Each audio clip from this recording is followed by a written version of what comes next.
Hey, yo, what's up guys? Zaid here with another episode of Zaid's Experience. Today I'm going to be taking you through my kitchen and what I've been cooking up or what I've been doing with myself as of very lately. I've been checking out a couple of things and it's going to include a lot of fermented foods, so stick around guys and check this out.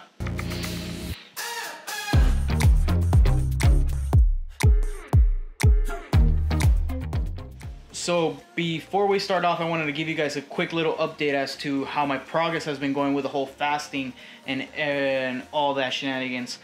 So fasting's been going great. I've been gaining quite a bit of muscle though. I've been doing the OMAD, I've been doing the 1 meal a day, and that's been resulting in actually a substantial amount of muscle being gained. And in no way was I expecting to gain as much muscle as I am with the amount of work that I'm actually doing. So I've been pretty happy with that, and I'm going to show you guys right now.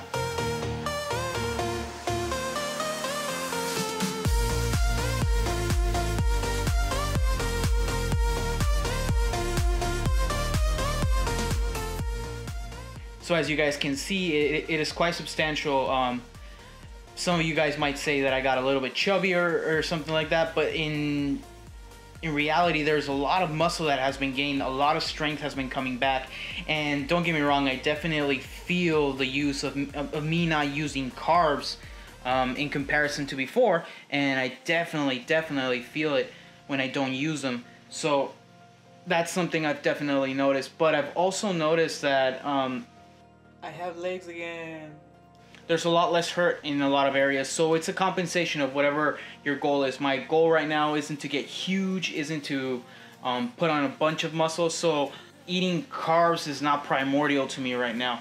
But as I've told you guys before, and I've alluded in many of my videos, that for me, carnivore is something that definitely works for me, but if I need to switch it up because we find something better, or I find something better that works for me, or if I have to tweak it a little bit in any way, I will go ahead and do it. This is not a religion, this is not dogma, this is not gospel. It doesn't have to be the end all be all. I really do believe that if you need to tweak something to make things better, to help you, whether you're looking for a better physique, whether you're looking for a prolonged life, mental capabilities, whatever it may be, if you have to tweak something, go ahead, do it, test it out, and if it works, good, and if it don't, try out the next thing. And I'll keep on repeating that. That takes me to my next point, which is, yes, I'm still doing carnivore, guys. It's still working for me quite a bit. It fills me up, it makes me feel good, and in accordance with that, I've actually added a couple of things to my diet. One of them being, I've been trying out this supplement. I'm not sponsored by these guys or anything, but I've seen some good reviews about it. And it's basically beef liver caps, and they're pretty good. I gave my girlfriend some of these, and she reported that she's been feeling great when using these. And I've taken them off for a week. I've put them on for a week and then taken them off just to kind of compare, and it's been substantial. Like it has been, and it hasn't been like from one day to the next. It's been throughout several days. I kind of feel that I don't feel the days as much go by, so it's kind of nice. So I've been adding these just in case, just in case I need them or something. Better have them and not need them than need them and not have them. So that's one of the things that have definitely changed. And as you guys can see right here, I am still very much cooking carnivore. Actually, I'm about to eat this right now after a 24-hour fast. So I'm just letting this cook out because it has quite a bit of fat. I know a lot of people go crazy with the whole fat content and like saying, no, you need all that fat. The more and more I've been looking into the whole how much fat you need to be satiated and all that, really depends and really varies on the individual's genes. Like I told you guys, I just sent my 23andMe test, and hopefully it comes back with some positive results as to whether I'm able to even digest some of these saturated fats, or whether I'm predisposed to be a little bit better off with a higher fat diet or with a lower fat diet, or even some plant-based stuff. It all really depends. But so far I've been feeling really good with meat, but I have noticed that when I do ingest a lot of fat in one sitting, it can get a little heavy. Not as heavy as carbohydrate, like a carbohydrate load, but I feel a little sluggish. So that might be something to look out for. And the other thing that I've added into my diet and that I've noticed that is working quite well, and I thought it'd be the perfect time to test it out right now during the holidays, Thanksgiving and everything. I started to ferment a lot of food. I've had quite a bit of success in the past with fermented foods. I grew up with a couple of fermented foods such as carrots, onions, and a couple of other things. I never knew they were fermented foods. I just kind of like ate them, you know? I don't know if you guys ever heard about tejuino, but tejuino was something that, or texjuino, that's the original version, and then the bastardized version became tejuino, which is like a more rapid version of it. But actually, let me move the, okay.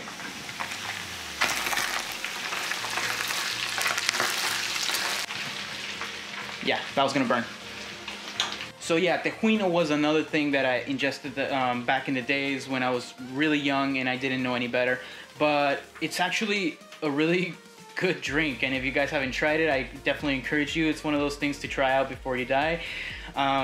It definitely might come as an acquired taste for some people, but what it basically is fermented corn. So not the corn, not the Swedish corn that you guys see here in the US. It's a different type of corn.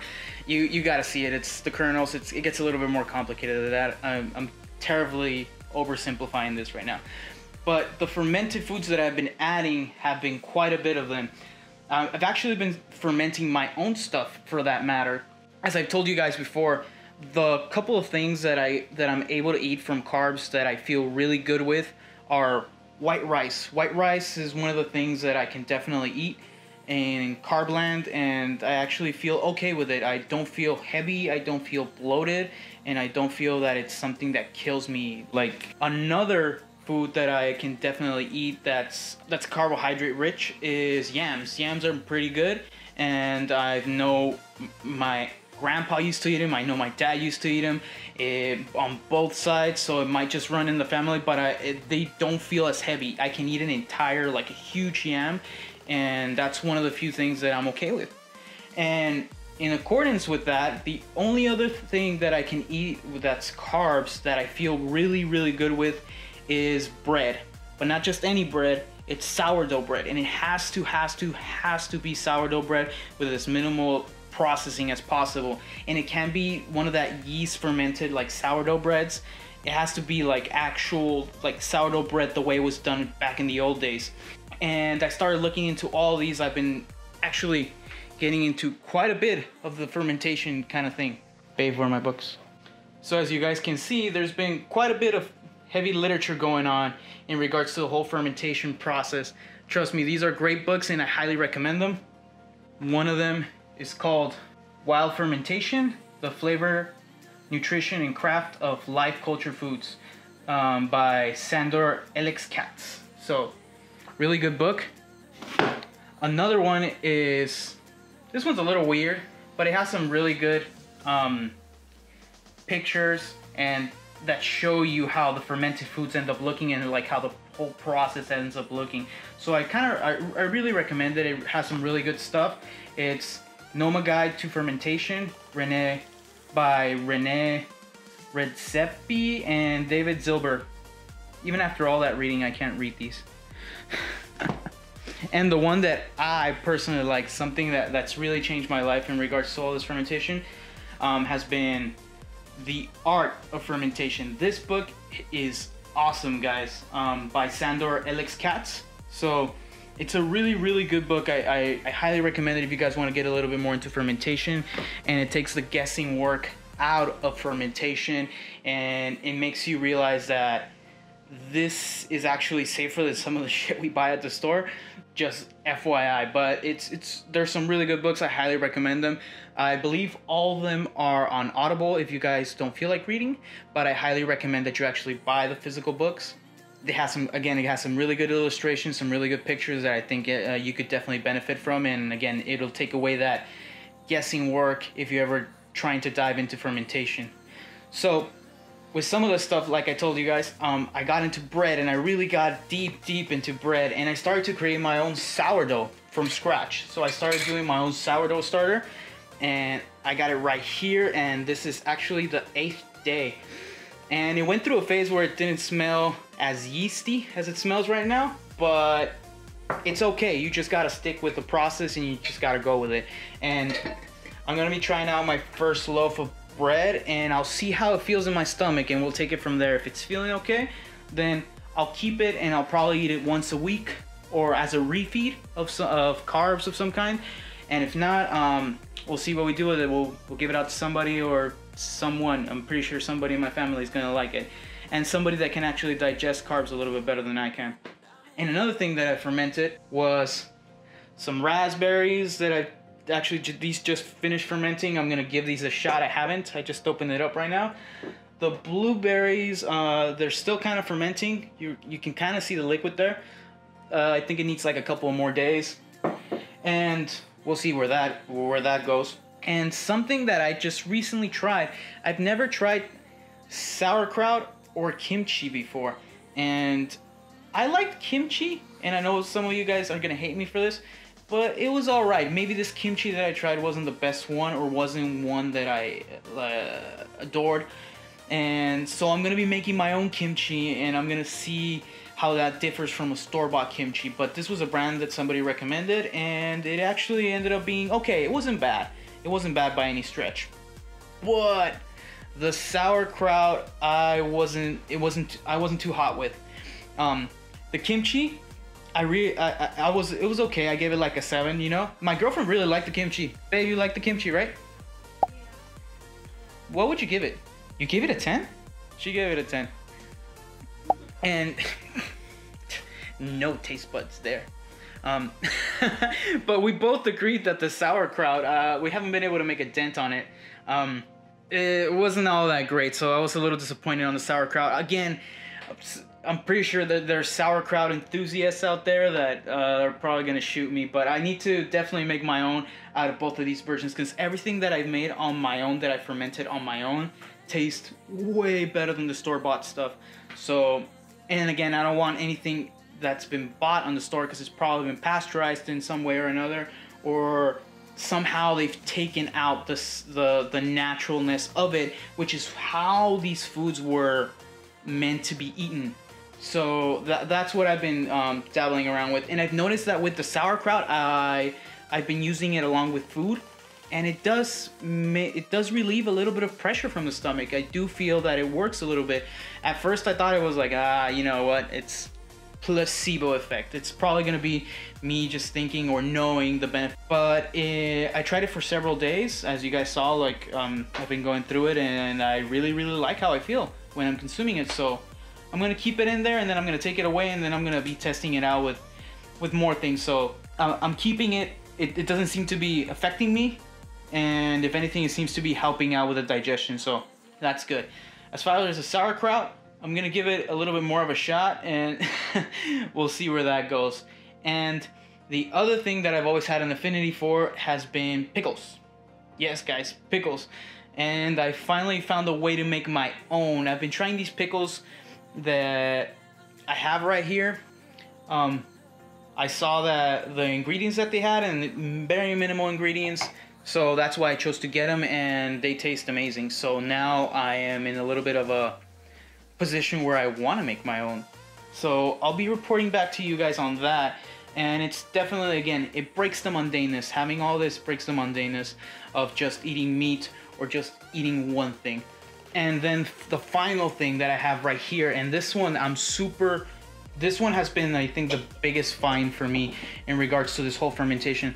I mean, the sauerkraut's cool, the kimchi is okay, and the pickles I love, and the sourdough, you know what, it can make me or break me kind of thing. But the one thing that I think I have found that has really worked for me, has been this. What I got right here is kefir. I've been drinking kefir that's been store-bought as of recently, and I've been noticing some really good changes, guys. I was developing a little bit of acne as of lately, because it's been the holidays, and I've actually been eating some... Willie, what are you doing? No, Bat Willie. My cat was trying to get into one of the cabinets. He was biting it. What the f is wrong with you? So back to kefir. I was trying out some different foods, and with this whole fermented array of foods that I have right now, I was able to see what was helping me and what wasn't helping me digest food. And after foods, I was drinking kefir, the way that they, or kefir, the way that they used to actually drink it. It was supposed to be a drink. And for all of those of you guys who don't know, kefir comes from like these small kefir grains, and which you use to ferment milk. And through that process of just kind of leaving them out on the counter for one day, it actually turns it into kind of this yogurt-like beverage, if you will. And as many of you guys know, yogurt is really, really good. But yogurt only has 6 to 10 strands of bacteria on it, of lactic, like of good bacteria on it. Kefir has anywhere from 30 to 50. It's way more potent, way better. If you're somebody that's lactose intolerant, this is something that you can definitely drink. My girlfriend doesn't do too good with milk, and she's able to drink this, and she's fine with it. She won't get gases. She won't get she won't start fart or doing. Babe, will you start farting? You never fart? So never ever. This never happened. What about Tokyo?